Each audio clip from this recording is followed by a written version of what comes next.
What's up, everybody? It's your favorite headmaster's favorite nerd, and today we are looking at the unique toys No Minds and Unhappy. This is on loan to me from Ace Milo. He's part of the realm of collectors. Has a show called Figure Banging on YouTube. Surprisingly, there's actually a fair amount to talk about with this set. As you can see, they hold all their guns just fine. Let's get into it a little bit more. Actually, while we're here, it is actually a tight fit with this gun into his hand, and it's relatively tight in there, but these went in a lot smoother than this one did. This one actually, I didn't want to press it any further.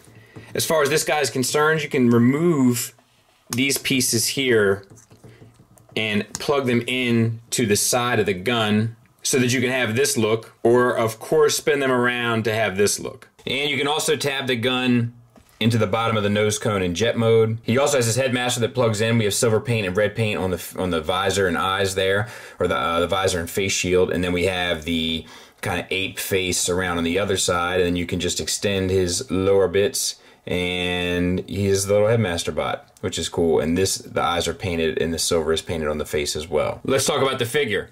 So the head swivels, which is nice. And then we have the shoulders that are on hinges out to ball pegs, so you can get them out to the side, straight up, and all the way around. A little bit of a crossover butterfly, but not much, just all on the ball peg. Then we have an elbow ball peg, which gets you a little bit past 90 degrees, and it acts as a bicep swivel as well. Nothing for the wrist other than a hinge up, which doesn't really help you that much. Same for the other side. Not a lot of paint either on the arms. On the chest, we do have some gunmetal paint painted on there. The rest is pretty much plain. We do have a waist swivel and hinge, so you get an ab crunch out of it. And let's see if there's anything I can do back here. No. Sorry, I had a phone call there, so I had to put in this cut. T-jointed ball joints for hips. Get you the full Van Damme and the full Monty. You get a little bit of a thigh swivel around the ball peg, so that's nice. The knee is on a ball peg. That gets you a little bit past 90 degrees, but more than enough. And then we have the feet. You get a ball peg on a hinge, so you get a little bit of an ankle tilt up, fair bit down, and then it acts as a rocker as well. Cleans up fairly well as well. Let's transform them. Head off. Waist rotate 180 degrees. Lower part of the legs rotate 180 degrees. Flip up this purple piece. Lift up the whole chest assembly, extend this purple piece, and these two tabs will go into that notch. At this point, you want to make sure that you have your knives back on. He can hold these as knives as well. And you want to manipulate the ball peg so that this comes up and this comes around so that he grips this peg back here at the back of his, or the bottom of his ankle, kind of. Same on this side. Straighten out the canopy, not to be confused with a can of peas. For your monkey paws, untab them and flip them to the back. And of course, you can store your pilot inside the canopy, which is a nice touch. And there it is. It's not the most effective, but I think it's pretty impressive given it's a Legends class figure. I think that the black paint here looks great on the wings. I like the translucent plastic up there. I think it's definitely in the good enough category. I don't think that anything about this should necessarily blow you away, other than the fact that they did it and they pulled it off in this, small scale of a figure. But I think it looks pretty good.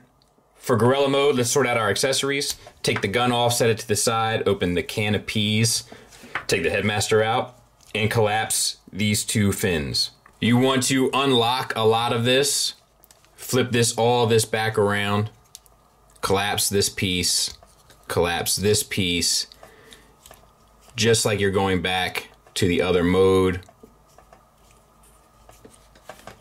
and close these up on this side. These now will become the gorilla feet.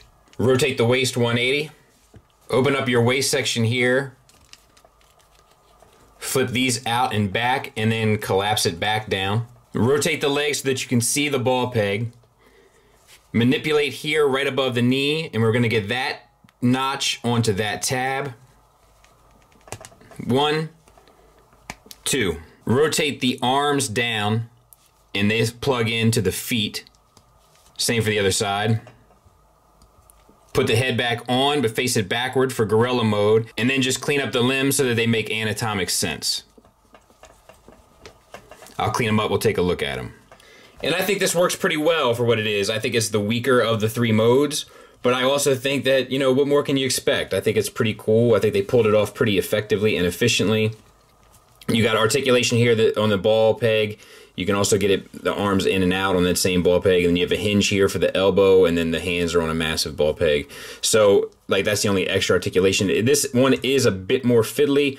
Some pieces have a tendency to want to pop out as you're manipulating it, but I mean, you can stand him up and have him beat his chest. There's an awful lot of kind of playability and posability with this guy, and I love these little translucent accents here on the inside of his arms. But I think overall, it's pretty effective. All right, so let's look at this guy. He, of course, has a headmaster that acts the same as the other one, and we do have silver and blue paint on the head, and then you get pretty much the swivel, but it's a tight little fit, so I wouldn't... You can always pull it out and put it in a different way, so to speak, but just be cautious. There's light silver, darker silver, and blue on the face. It looks really good. Shoulders are on ball pegs and they're just straight out, so the articulation is a little limited out to the side. You do get the full spin around. Just be mindful of those propeller blades as you do so. Ball peg for the elbow, which gets you 90 degrees, and the bicep swivel, so that's fine. Nothing for the hands. And then we have a waist swivel.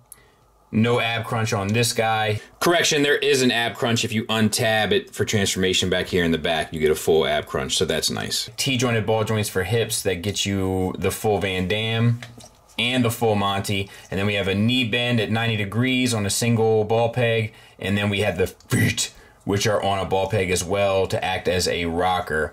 Not really much for ankle tilt up. You do get a slight one down. And from the back, I think he looks fantastic, so to speak. To transform him, head off, this piece up, and then you kind of got to open up all of this section here. At this point, open up your canopy and bring the nose cone out, and then collapse the canopy back down. Keeping an eye on this slider and on that pin, slide that down all the way. On the back of the figure, maneuver these two gray pieces out to the side. Spin at the knees and collapse around this back plate and plug into one another. Plug the chest piece back into the slider position. That will lock it all together. To sort the arms out, the blades here are on a separate swivel, and you got to move that around to the side. The hand holds on to this peg here, and then slide the propellers down until... And everything's got to be lined up just right until you can rotate them up and plug into the side. So we'll show that again. Move the propeller swivel around to the side. Use his hands to hang on to these pegs here. Slide the propellers on a bar down. Make sure that everything is lined up. And then rotate them up to peg them in. I'll get it cleaned up. We'll take a look at it. Of course, the driver will go inside the canopy. He's seated in there now. He's got paint all over his face as well, and then blue visor painted on, so that's done nicely. I think this is really clean. And I think it's pretty impressive, especially for a Legends figure. I have no real complaints with this mode. I have a couple complaints about this figure, but not with this mode. I think that overall it is extremely efficient and well done. His guns can peg in under the wing, but it is a tight little tolerance, and I'm not comfortable putting too much pressure on it, but they're supposed to go in there. I would imagine they're also supposed to go into this nose cone, but I'm having the same problem. Size comparison wise, there they are with the Warbitron Shockwave and a Hasbro Legend, so I think they're a pretty decent size. Final thoughts wise, I love these guys. I'm actually a fan of the Unique Toys Legends the most of all the Legends lines. I just find their transformations to be so interesting and enjoyable, which I don't really find in a lot of the other ones. DX9, I mean, I know they're related, but DX9 I feel like tend to have tolerance issues. Iron Factory I don't find to be as intuitive nor kind of interesting in terms of their engineering. But these Unique Toys ones I'm quite fond of. They come with enough paint, enough accessories, and more than enough articulation to keep you interested in terms of playability and posing. They're built well. There's no real clearance issue. My only real complaint is this one swivel that the wings are attached to. It's a little too tight, and it's lubed up. You can tell that they knew it as well, but that's really my only complaint with these guys. I think they're pretty awesome. So if you're into this scale or into these characters, it's a strong recommend from me. Sorry, no skit today. I've actually injured myself. I'm in a bit of pain, but that's why content hasn't been flooding the market, so to speak, this week. I'm getting old. My dad told me not to. Once again, should have listened. Thanks for listening. Thanks for watching. Until next time, take care.